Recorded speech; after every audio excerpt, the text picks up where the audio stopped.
Hello everyone, I'm back as Toad and this is going to be a review slash just honestly a review of the Shadows of Rose as part of the Winter Expansion DLC for RE8 or Resident Evil Village. First of all, this is going to contain major spoilers for the Shadows of Rose DLC story. Bear in mind, if you want to play it and you haven't already played it and you want to go in blind, do not watch this at all. Second of all, I am recording this after I record the Red Bull Plus beer video. If you have no idea what that means, link in the description.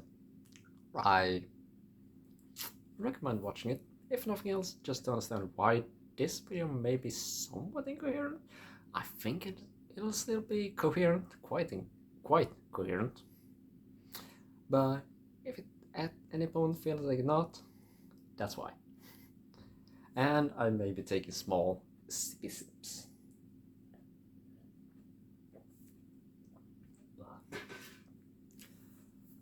So this, like I said, is going to contain spoilers, but I think I will try to go through the story.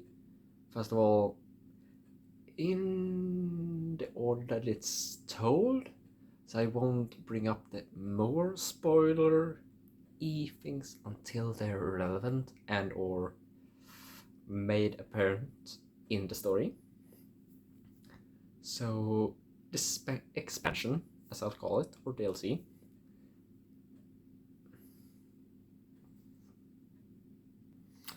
so yes, the story. Fucking hell. So yes, the story. This expansion, I'll call it instead of DLC, is all about Rose Winter and her journey into the mold, because apparently was it this point umbrella, new blue umbrella. I don't think it's the BSA AA because those were done apparently using bioweapons slash and or AKA zombies in the end of RE8. Apparently they have gotten a hold of a piece of the mold, or what's it called? The Megamycete. And Rose, because she's very much influenced by it, her dad even being reborn and or just mold at this point. It's not quite clear, I feel, in the original story. But she has a very special connection to it, and so she enters the mold in order to get rid of her powers. Because she wants to get rid of the powers because they are manifesting in somewhat weird ways, keeping her from having a normal life, and essentially that's all that she wants. She just wants to be a normal girl, having a normal life, making friends in school. It's quite relatable at the same time, you know? So she enters the mold, and first of all, we end up in the Dimitrescu castle. This is the things that you've seen in the trailers, and this is where you'll find the Duke, now sporting a brand new mask and apparently being evil for some reason. To be fully honest, this is at the same time somewhat explained, but at the same time I'm not sure I'll say it's fully explained. It's kinda meh. You'll never see Lady Dimitrescu this, despite being her castle. It's just the Duke now being evil. You find a new note in the room where he'd act as the merchant within the castle Dimitrescu that says that he was reawakened and now has a hunger for hurting people or causing suffering in others. And that's more or less all you get until later on, we're in another note where a certain someone has reawakened him in order to find someone as powerful as Rose Winters. Yeah. And essentially that's all that he's doing. He has all these Rose clones that you'll encounter in the story. This is what we've seen in the trailers when Rose encounters another Rose. This honestly isn't built on all that much. It's just, oh, we meet another Rose. That Rose is caused horrific pain and suffering. And so us, the real Rose, has to sneak around castle, go through enemies, and eventually get a hold of this special crystal that will supposedly take away her powers. That's the whole point of the DLC, that we as Rose Winters want to get hold of a crystal that can remove her powers completely. Okay? In order to do this, we need 3 separate special masks, and we have to go through special puzzles, special circumstances in the castle. They are very linear. You cannot go through them like in the main game and we could kind of get them in any order, not really, but kind of. In this, you very much just have to get one, and then the other, and then the last one. They're even built up in bronze, silver, and gold, and you get them in that specific order. I guess you could potentially get the silver bonds in separate orders, because you get the ability to get the bronze, which also allows you to get the silver. But essentially it's just get them in this order, specific order, which still, it's fun. There are some puzzles. Unfortunately, I don't feel there are really any optional puzzles. There's nothing special or anything you have to go out of your way to get, except a shotgun. As a matter of fact, you could actually choose not ever to get this, but why would you? So in that way, I feel it's a bit weaker. Hang on. Okay, sorry, my camera was a bit wonky. Like I said, I feel in that specific way, this DLC is a bit weaker than the original game. I really enjoyed the optional things, even if I don't think I've still gotten everything optional in RE8. I still have to do a complete playthrough where I get everything. But yeah, after you defeat the Duke, after you get all the masks and you put them on this specific statue, which holds this crystal that you need, and one. Again, this is very much like the puzzle and or mask puzzle in the main game, where you have to inspect the masks and see how many pegs there are on the back, 1, 2, or 3, and put them in the right place. Though it's pretty clear the bronze one has 3, the silver one has 2, and the gold one has 1. So yeah, obviously. Then you're forced into semi-boss battle, not really, just pretty much run around, shoot the enemy when you have the option, and then defeat him. Oh yeah, I didn't really mention, I'm sorry, you do get mode powers in this DLC as Rose, and these are obtained by picking up flasks that are first pointed out to you by the golden text that you've all seen in the trailers.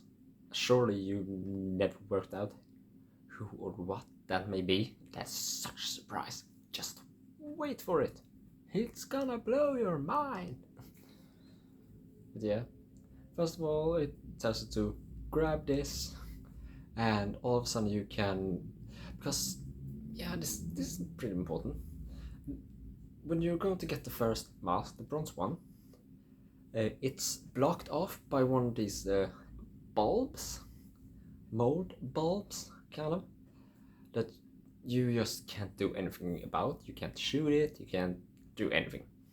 After you pick up the first flask, you can harness your mold power and make it close. And so you have to press the right trigger, bumper. I mixed those up and that messed me up in my first place. Right, bumper. And then you can focus your mold power and it'll make it shut, causing it to wither, and in this case it'll release the bronze masks. It's very often just used to just also release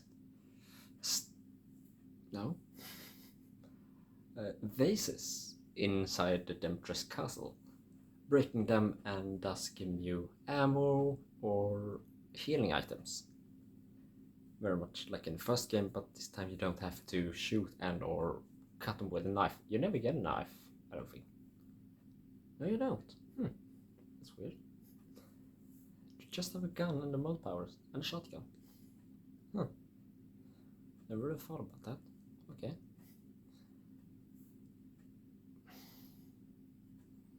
Sorry, I just thought about the end, and I'm gonna get there, but it's... just wait. But yeah, I'm sorry.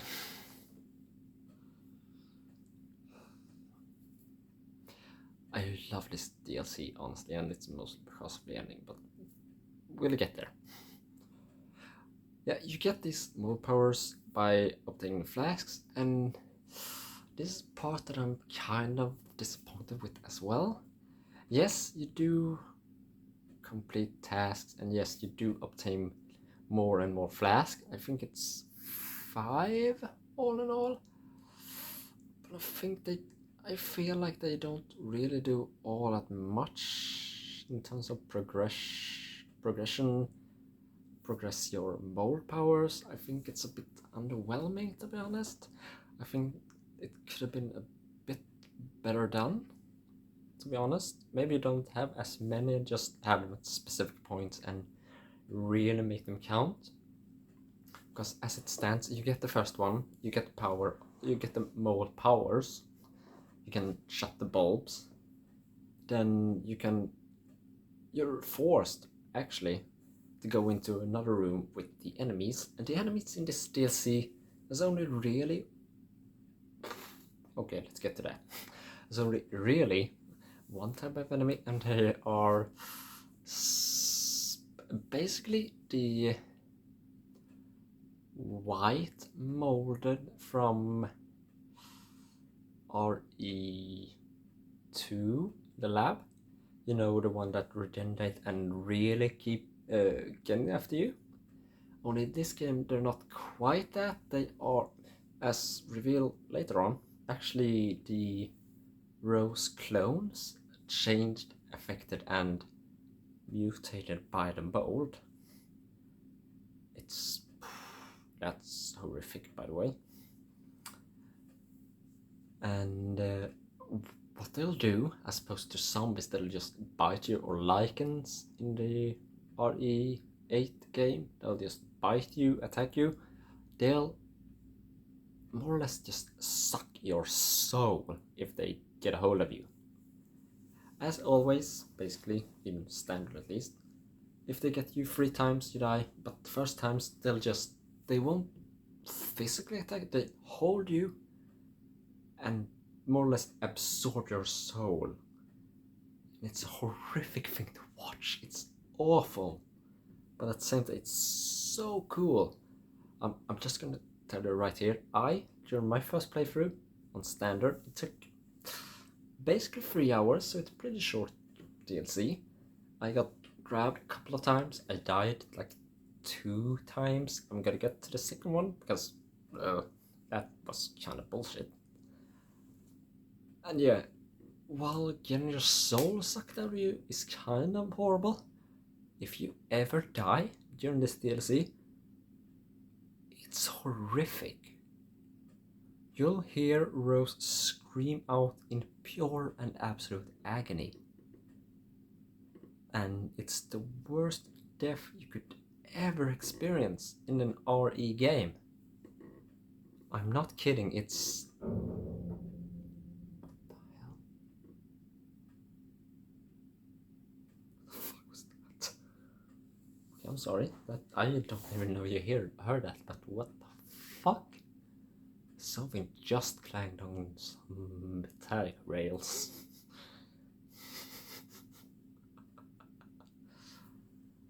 Hopefully I'm not that loud. Sorry. But yeah, if you have the option, try not to die in this DLC because it's horrific and it's gosh darn jarring. Yeah, after you get through the whole castle, after you get the 3 masks, bronze, silver, gold, and you get to continue, the Duke shows up again, he puts you into a pit, you have to run around the center pillar while a big dude is chasing you, you have to hurt it enough by shooting, the gate opens, these white molded, that's what they're called, by the way, I remember now, sort of. Chase after you, you can shoot off them, then you hurt this main guy again. Oh yeah, this is actually when I remember. The main guy is pretty special. He's not just an extraordinary MC, he's this very effed up individual with several faces that's twisted in agony. More or less, if you've ever played and or seen the first Oregon, think Lisa Trevor and you know the sewn on mother's face, but that one being twisted in way more agony, and imagine it all across half of the body. There's not really being head but just more or less torso. And if you've seen Freddy Krueger shirtless and you can see all the souls trying to escape and or thriving in agony on him, think that on just the torso and a lot more. That's kind of it, and it's pretty good visual, to be honest. It's pretty great. Yeah, after you finish this, you don't actually defeat the Duke. He keeps on living and sends a lot more rose clone slash white mold after you, and so the golden text character, whoever that may be, is known as Michael, and as in the angel Saint Michael, because Rose asks, "What are you, an angel? Like, what can I call you? Are you an angel? Gabriel, Michael?" And the golden text just says Michael, and that's what it's known for quite a while. I wonder if that's real. Yeah, surely it's an angel. Obviously. Nothing else. And so Michael tells to follow me and jump into a dark abyss. Rose questioned it, but eventually, okay, gets it. She jumps because they're molded getting after her. Just no other choice. And this is when the DLC truly blew my mind. You know how in the DLC, in the trailers, I mean, you've only seen parts of the castle. You've only seen the Duke, and he seems like the main villain. All of a sudden, you're thrown into the courtyard slash path that leads to the Beneviento mansion. Yeah. Completely out of nowhere, just took me by complete surprise. I have no idea if this is actually in any previous trailers because I only ever saw the first one, and I haven't watched any gameplay trailers or anything like that. So I was taken totally aback. I was like, "Wow, no way!" My general reaction was like, "No!" I was sitting here like completely taken aback, and I even started thinking like, "Are we going to go through an area for each lord? Are we going to morose, like flooded city, like before it's flooded or something, or go to Heisenberg's factory. We don't, sadly. That would have been extra amazing, I think. But sadly we don't. Just okay, just get to go to the mansion or house. I don't know. I think it's Benevento house, not a mansion. It feels like mansion. So we follow this path like we did with Ethan in the main game. We get to the elevator, we go down. Shit. Yeah, we aren't initially met with a doll of Mia Winters, our in this game mom, but we're hearing a familiar voice. I still think it sounds like Angie, you know, the doll from the first game. I think I may be wrong, and you'll know why in just a second. Or maybe I'm just a bit stupid, but I think it's Angie's voice to begin with.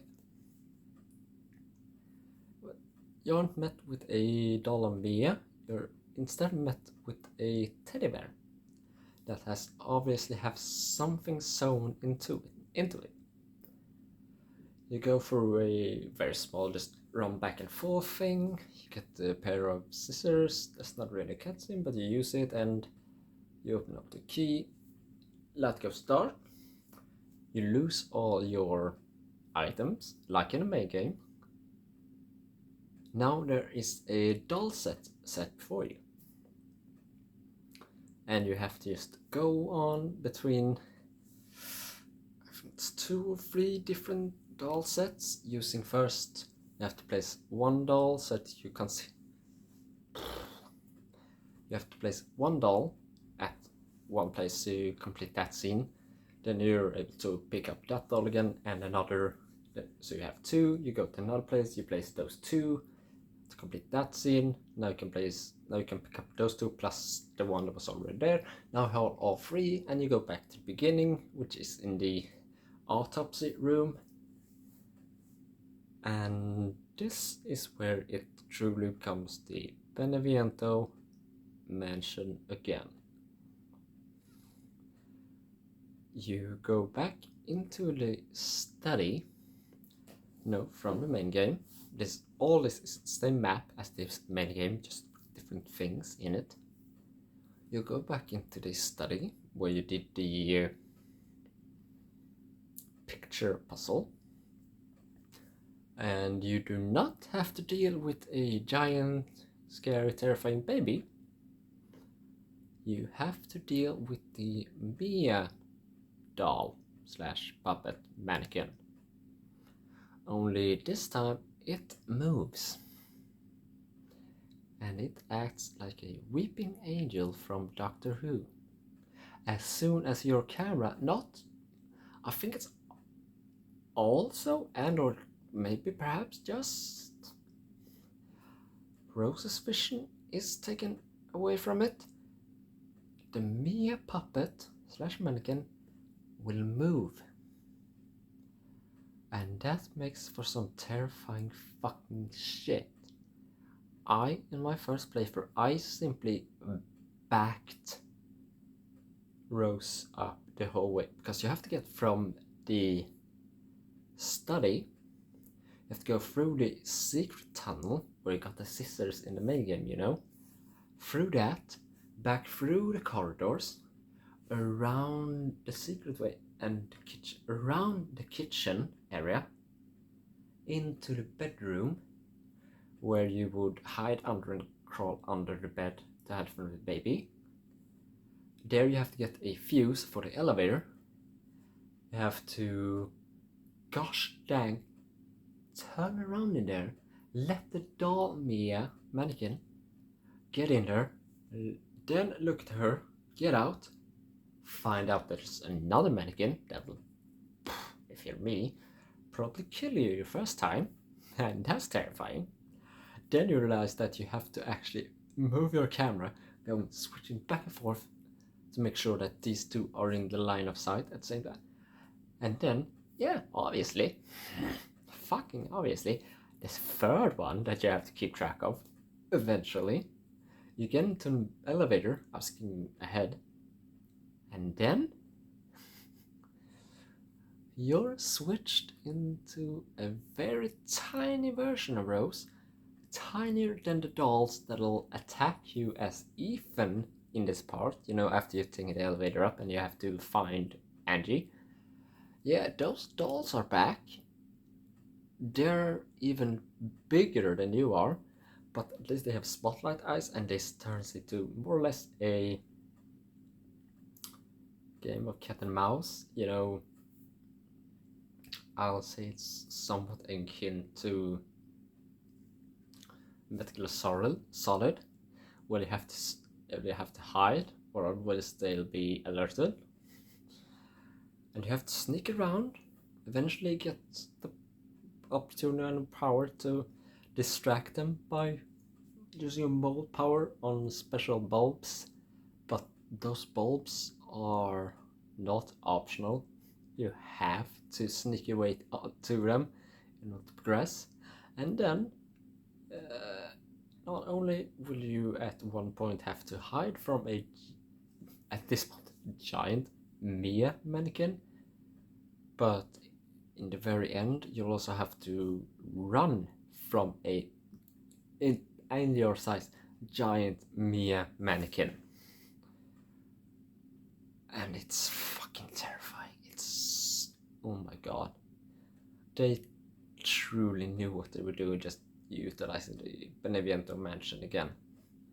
They knew that people were terrified at this part, and they decided to just throw that switch up to 100. Eventually, you'll get to beat this part, grow back to normal size.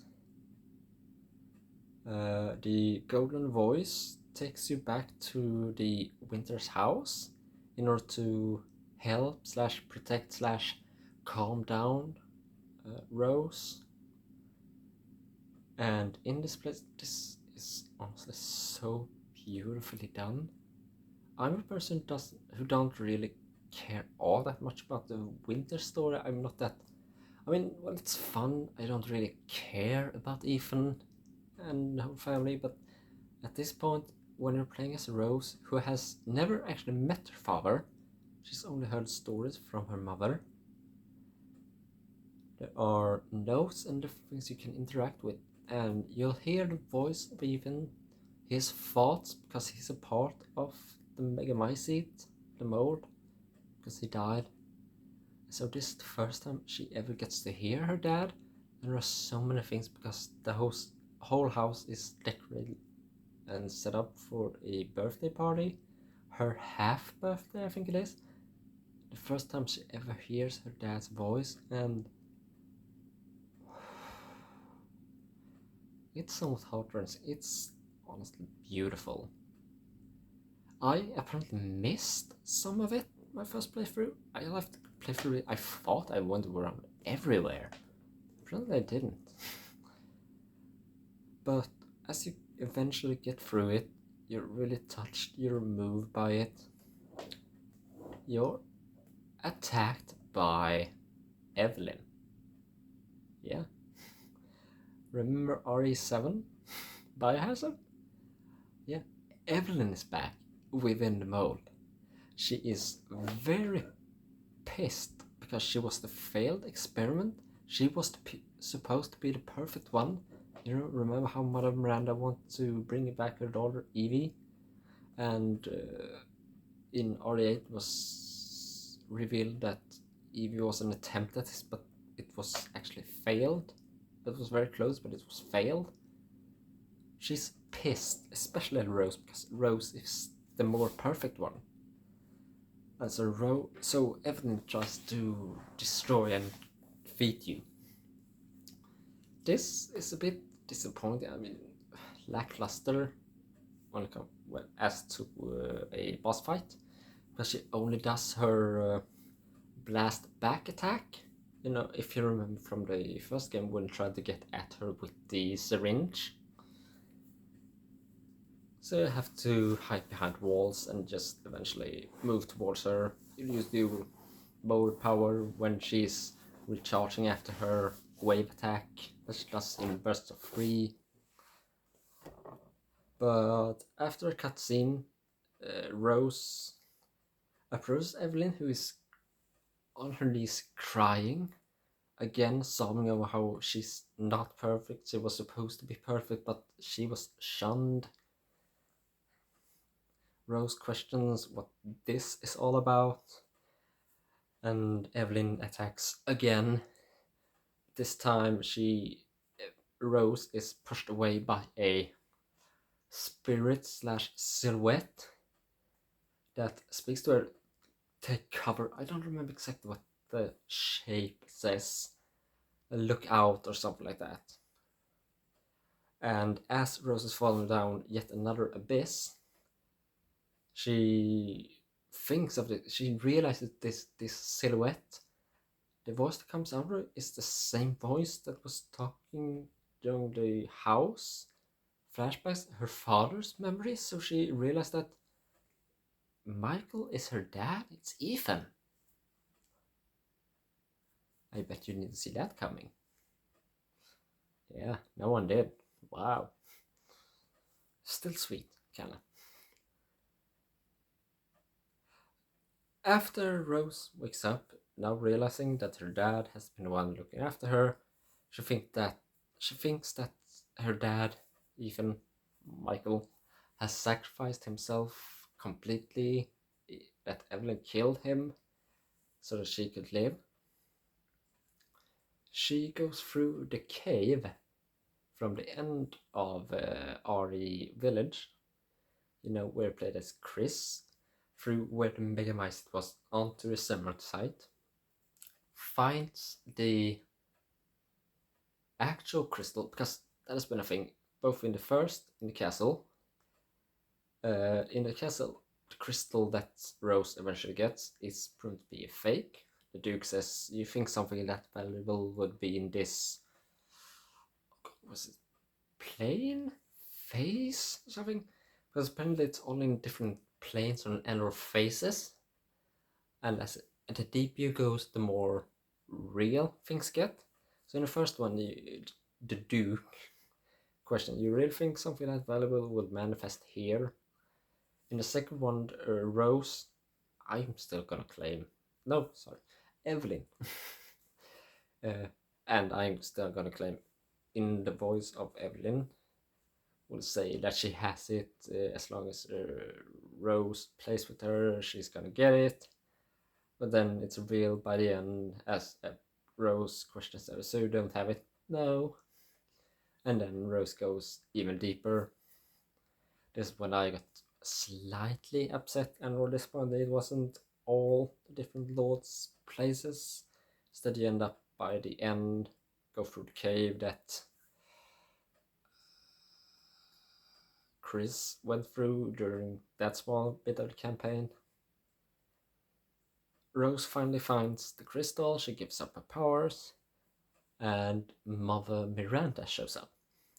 Apparently, Mother Miranda is very powerful and she has very much control over the mold, so much so that she has a telepathic connection to Rose, and the member of the, I think, Umbrella Blue? It's not BSAA. I'm gonna say Umbrella Blue, that she met in the beginning that told her about this crystal that she had to enter into the consciousness of the mold in order to get, wasn't real.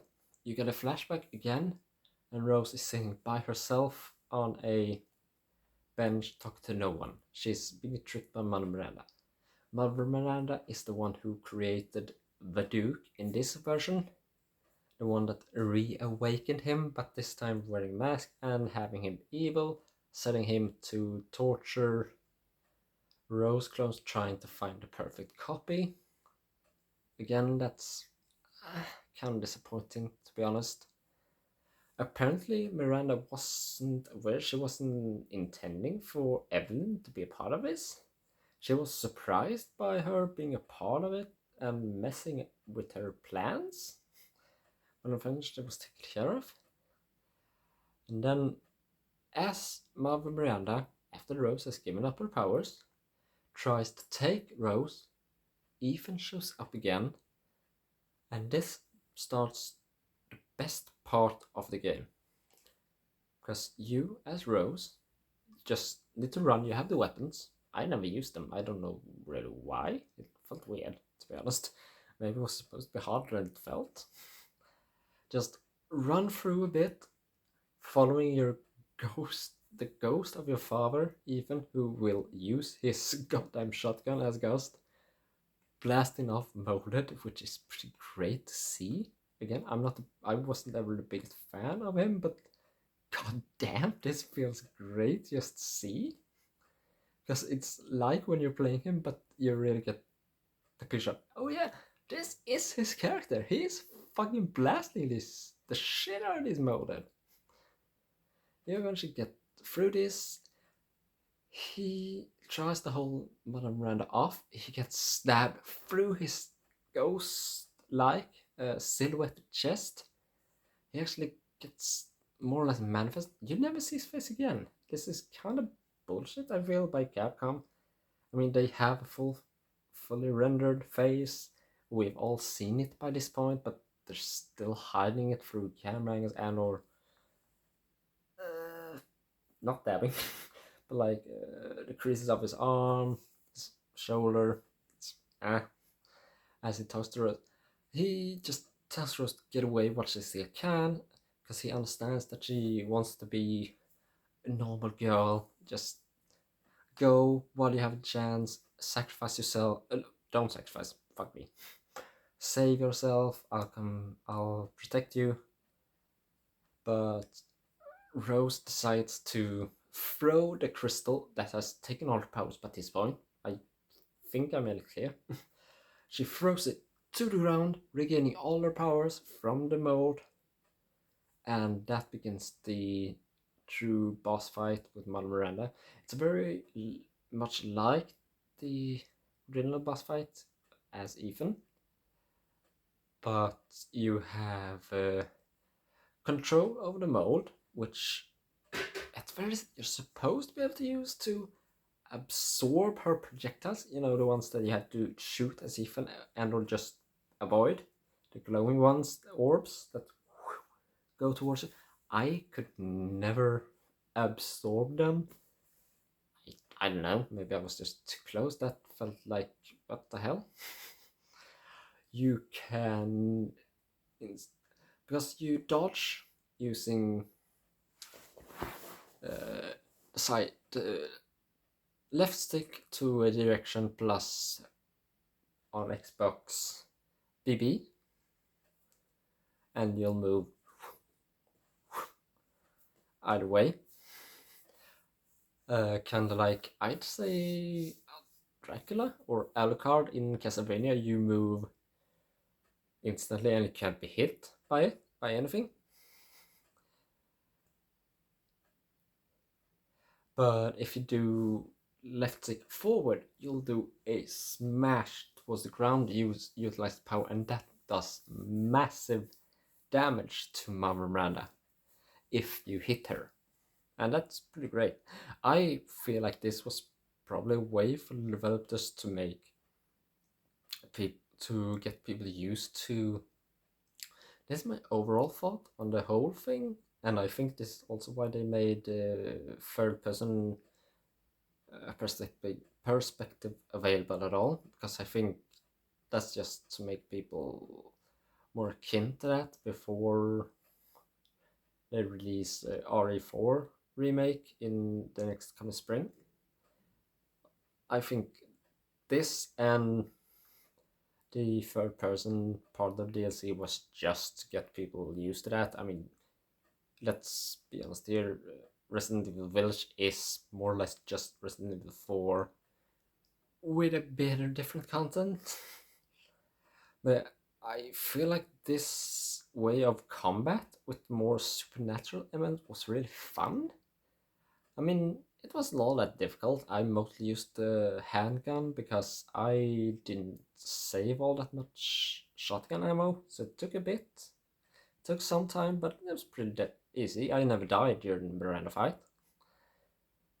And it was great with the end, because after you finish Miranda, she is completely dealt with. You could clearly tell. Rose gets a very serious, heartfelt end with her dad that she's finally gone to know and somewhat meet within the mold, his personality at the very least. And as I think after the credit rolls, it's made clear that the after credit scene of the original game, where you get to see Rose on the bus, she's reading after she closed and has read the book that her mom used to read to her, Shadows, Village of Shadows, or whatever it's called.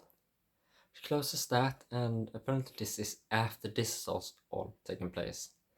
So she goes to her dad, Ethan's grave, on his birthday and says she loves him.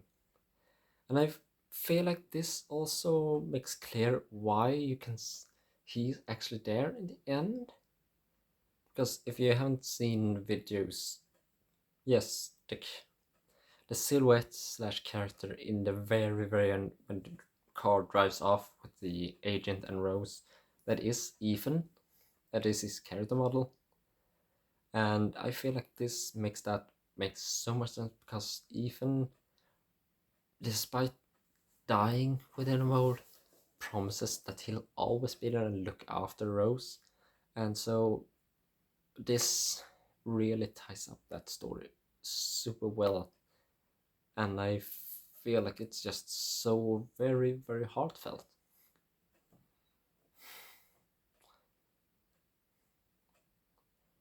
So yeah, that's Shadows of Rose in a very large, work into a coconut nutshell. It leaves a lot of room for other things. I mean, I went through the story pretty well, I think, in large parts. Still somewhat vague enough for you to maybe play it for yourself if you haven't already. I highly recommend it. It's totally worth it. I still have to try out the third person perspective for a full playthrough of the main game. But the entire Shadow of Rules DLC, by the way, is third person, which can take a bit of time to get used to. If you're like me and you suck at third person game, I'm currently replaying RE3, which is also third person, and I can clearly tell that I'm not great at it. So it may take you a little time to get used to, but it's really great, and I highly recommend this DLC.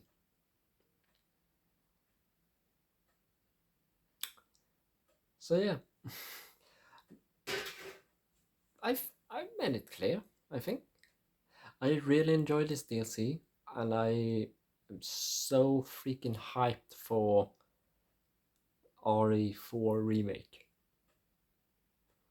I kind of wish there'd be more DLC for RE8 in between. I don't think there ever will be, sadly. But I'd love to get more of a story about, well, the Four Lords. Maybe something more about the Duke that isn't him reborn within the mold by Mother Miranda. But I don't know. But yeah, all in all, this DLC is a 10 out of 10 for me. So yeah, I hope this was in any way informative and that you enjoyed this video. And as always, I'll see you in the next video.